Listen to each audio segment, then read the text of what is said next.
Website. Maybe you're thinking about having your first one made, or maybe you just need a new, better one. In any case, you should know at least some of the basics about web design. And no worries, it will only take 3 minutes.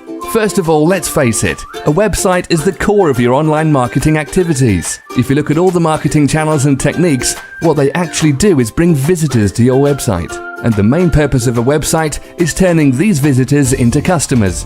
In marketing terms, this is called conversion. A bad website will basically cause you to waste money on other marketing methods, because you don't need more visitors if you can't turn them into customers. So the better your website is, the more visitors are converted into your customers. And it doesn't really matter whether you sell consumer products online, provide local services, or build houses.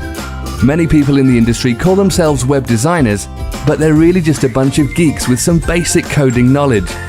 Of course, without much planning, they will pretty quickly create a website for you, with lots of information, photos, contacts. But the question is that the way to turn the visitors into your customers? Is that what you need?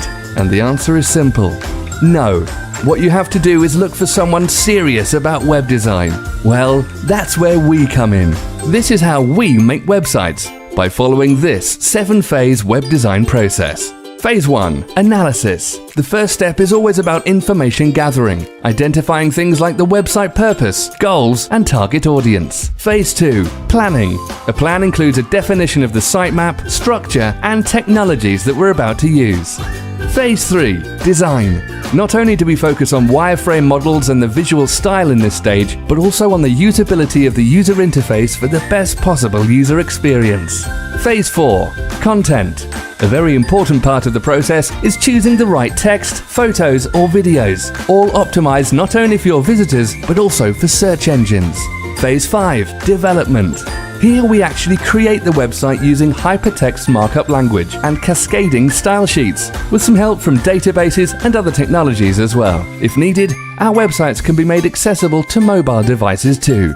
Phase 6. Testing. We test all the technical features like code and scripts, compatibility with major browsers, but also we ask ourselves if the website really fulfills its purpose. Phase 7. Deployment. After we launch the site, our job is definitely not done yet. We always monitor what's happening after the start, enabling us to fix any possible deficiencies. And if you want, we can also manage the future maintenance and updates for you. As you've just seen, web design is a very complex process, but we believe this is how websites should be done, and our customers agree. And if you share our passion for high-quality websites, let's get in touch. We'll be happy to help you with what we do best.